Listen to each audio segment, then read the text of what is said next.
She was a young, vibrant woman with a bright future ahead. Loved by her friends, adored by her family, and an inspiration to many.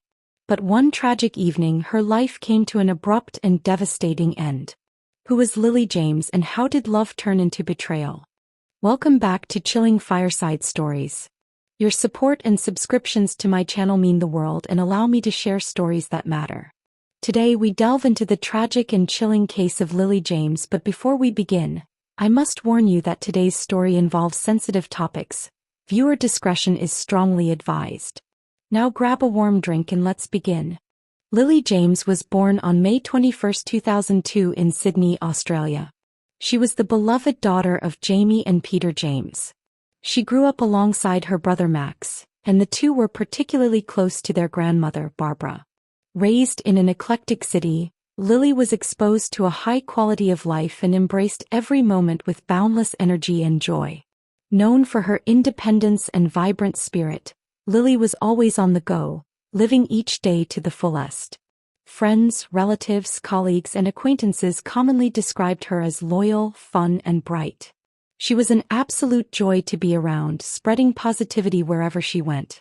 After graduating from DeBank Anglican School for Girls in 2020, Lilie pursued a degree in sports business at the University of Technology, Sydney.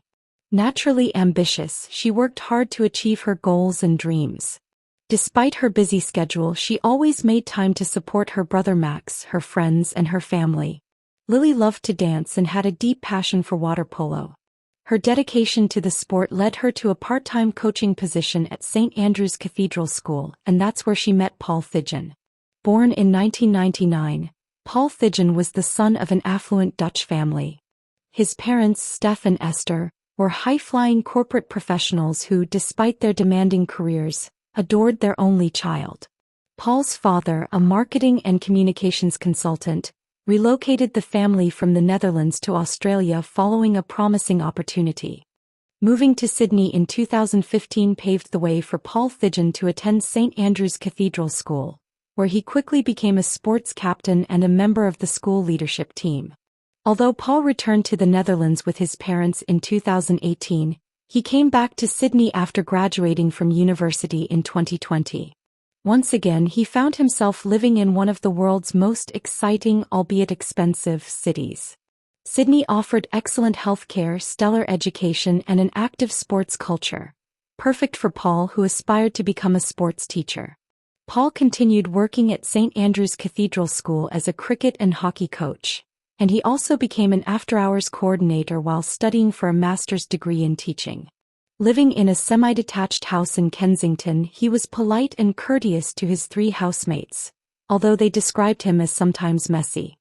Some would see him as a high-achieving young man destined for success, but some of his students felt uncomfortable around him, describing his behavior as creepy and flirtatious towards younger female students. Former peers characterized him as arrogant, someone who objectified women and was disliked by many men around him. With Lilie and Paul working at St. Andrew's Cathedral School, their paths inevitably crossed. By September 2023, the two had started dating. Although close friends and family knew about their relationship, it was kept largely under wraps, perhaps to avoid rumors spreading at the school. Despite their newfound relationship, Lilie quickly felt discomfort and concern. What should have been a time of excitement and happiness felt unsettling. After just 5 weeks of dating, Lilie decided to end the relationship, a decision that was clearly the best for her. However, Paul was not ready to accept Lilie's choice, and the breakup left him furious. On October 26, 2023, over the course of the evening, concern grew in the James household. Lilie, who usually came home on time, was nowhere to be found. She wasn't answering her phone calls or messages, which was unusual. Both of Lilie's parents became increasingly worried. Her father was so nervous that he called the police to report her missing. Sadly, their fears would only escalate from here. Lilie's disappearance was short-lived. As the news spread among family and close friends, her father received a strange text message. Although the message came from Lilie's phone, it didn't sound like her. She asked him to pick her up from school, which was unusual at that time of night. Desperate to ensure his daughter's safety, her father headed out the front door to pick her up at St. Andrew's Cathedral School. Tragically, he was met with devastation. Upon arriving at the school, Jamie immediately sensed something was wrong. The school was surrounded by police cars with multiple areas cordoned off and no way to get in. Something terrible had happened.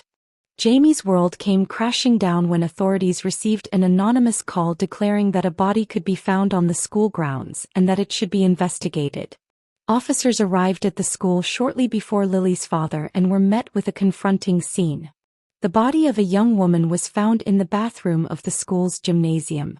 Upon entering, they realized there were evident signs of a struggle.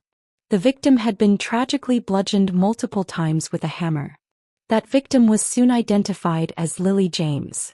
This news sent shockwaves through the local community of Sydney. Lilie was a much-loved teacher, now callously murdered on the very grounds where she worked and was supposed to feel safe. As for her killer, they were nowhere to be found. Very sad time for everybody, not only the families, the students also, who were turning up today to be confronted by this. As the news circulated, speculations and rumors spread like wildfire. Many questioned who would target such a gentle and compassionate young woman. Close friends and family began contemplating her various connections, and it didn't take long for them to think about Paul and his potential motives. Authorities were already aware that he might have something to do with his now ex-girlfriend's death, and even more suspiciously, he was nowhere to be found. The authorities established that Lilie's murder occurred between 7 and 8 p.m., with the anonymous call coming in around 4 hours later at midnight. With knowledge of her death, it was likely that the caller was responsible or related to her murder. With 4 to 5 hours to spare, the caller could have long disappeared into the expansive regional area of Australia. However, analysts were soon able to trace the call to Vaucluse, an eastern suburb only 5 miles away from the school. Vaucluse is a beautiful part of Sydney and one of the most expensive suburbs to live in. It overlooks the harbour to the west and the expansive sea to the east. The anonymous phone call was traced to Diamond Bay Reserve, located along the eastern coast of Vaucluse. With its steep cliffs and rocky drop, this place is known to be particularly dangerous. The call was eventually determined to have originated from Paul's phone, but by the time authorities arrived, he was long gone.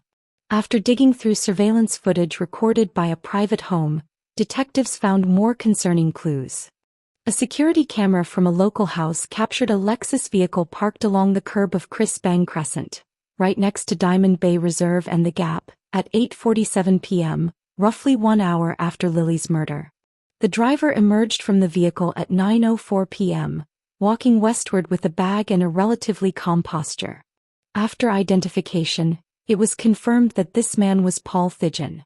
8 minutes later, at 9:12 p.m., he was spotted walking eastward towards his car. He remained there for 36 minutes before driving away at 9:49 p.m. Paul only called the authorities 2 hours after being captured by the surveillance footage on this road. He was seen driving off in that direction, never to be seen again. Before driving away, he was spotted walking towards the cliffside and a nearby bin. By daylight, his vehicle was found in a nearby car park, but Paul himself was nowhere to be found. For the next 24 hours, police frantically searched for Paul. By now, he had been identified in the surveillance footage found at the school, indicating that he was likely involved in Lilie's murder. Sadly, officers would never have the opportunity to interview him because, the very next morning on Friday, October 27th, tradesmen made a grim discovery. Authorities found Paul's body at the bottom of the cliffs, coincidentally in an area already sectioned off for routine renovations. Spotting what appeared to be a body among the rocks at the base of the cliffs, they confirmed their assumptions. At 9 a.m., police helicopters and boats arrived to retrieve the unidentified body. Strong winds and rough ocean conditions made the operation extremely challenging. After sectioning off the area, authorities found a bin containing Paul's items and a hammer. By noon, the body had been retrieved and identified as a white male. Identification took some time due to the body's condition, but through fingerprint technology and records from the Dutch embassy, it was confirmed to be Paul Figen. It appeared that Paul had decided to avoid facing the consequences. Lilie's family and friends were now faced with the prospect of never finding closure, and instead of answers, they were left with more questions. Paul's death almost certainly confirmed his involvement in Lilie's murder. His actions suggested deep issues with control, which he maintained until the very end. Had he survived, Paul would have likely faced trial at the Supreme Court of New South Wales, potentially spending life behind bars. Over the following days, officers constructed a timeline of what happened on the fateful night of October 25. In mid-September 2023, Paul and Lilie began secretly dating. Their relationship quickly soured due to Paul's controlling and aggressive behavior. Lilie ended the relationship after just 5 weeks, a decision that was clearly best for her. However, Paul reacted with extreme anger and frustration. Instead of focusing on becoming a better partner, he refused to allow Lilie control over her own life. On October 24, Paul traveled to a local hardware store and purchased a hammer, indicating premeditation, and rented a silver 2003 Lexus sedan. The following day at around 7 p.m., Lilie was spotted by surveillance cameras entering the gymnasium toilets at St. Andrew's Cathedral School. Paul followed her and an altercation ensued, tragically ending in Lilie's death. After spending over an hour in the bathroom, Paul left shortly after 8 p.m. He drove to Diamond Bay Reserve, where surveillance footage captured him disposing of the hammer and his belongings. Paul then parked his car in a nearby car park. At 9:04 p.m., Paul was seen walking westward from his car and then returning 8 minutes later. He remained in his car for 36 minutes before driving away. He then called the 000 anonymously to report Lilie's body and providing details about its location. He also deceitfully messaged Lilie's father, pretending to be her and asking him to pick her up from the school. Criminologists speculate that Paul's motive for sending those text messages was either to ensure that Lilie's body would be found or to potentially alter the perceived time of her death. It is not known what Paul did in the 2 hours between the surveillance footage and calling the authorities. However, we do know that after his phone call he made his way to the gap, walked to the cliff's edge and jumped. By 4:30 a.m., St. Andrew's Cathedral School emailed all students and parents, informing them that the school would be closed for the rest of the week due to a critical incident. The school also brought in professional therapists to provide support to students, teachers and parents. By 11 a.m. Lilie's death had been confirmed by the authorities. Meanwhile, Paul's body remained undetected for just over 24 hours before being discovered by tradesmen working on the ongoing renovations. Paul's parents decided not to repatriate their only child's body to the Netherlands but rather had him cremated and scattered his ashes in Sydney. Lilie's family, who understandably still can't fathom how Paul could commit such a violent act in a public place, is considering suing the school for compensation. They are questioning how he could conduct such an assault without anyone hearing or seeing it. They also wonder why the elite inner-city school, where annual fees exceed $40,000, did not employ security guards overnight. The James family hopes to find the answers they so desperately deserve. Lilie's close friends remember her fondly, describing her as the nicest and kindest person they ever met. She was full of vitality, energy and enthusiasm, and she was a natural fit for the community she served. Her bright, bubbly personality will be dearly missed by those who knew her. Following her death, heartfelt messages poured in both online and offline. One friend wrote, "There was nothing you couldn't do, beautiful girl. Fly high, Lilie. We will miss you forever." Another wrote, "Lilie was the most kind, caring, funny and supportive friend there is. I could never imagine losing our friend in these circumstances." Her funeral was private, with some sections live-streamed to the school where she worked. Lilie James was more than a victim. She was a daughter, a sister, a friend, and a beacon of hope for many. Her legacy lives on through the lives she touched and the memories she created. As we reflect on her story, let's honor her by promoting awareness, supporting those in need, and cherishing the people we hold dear. Thank you for joining me in exploring the story of Lilie James. Her life, though tragically cut short, reminds us of the importance of love, awareness, and action. Please consider liking, commenting, and subscribing to Chilling Fireside Stories to help me continue sharing stories that matter. Until my next video, stay informed, stay safe, and always trust your instincts.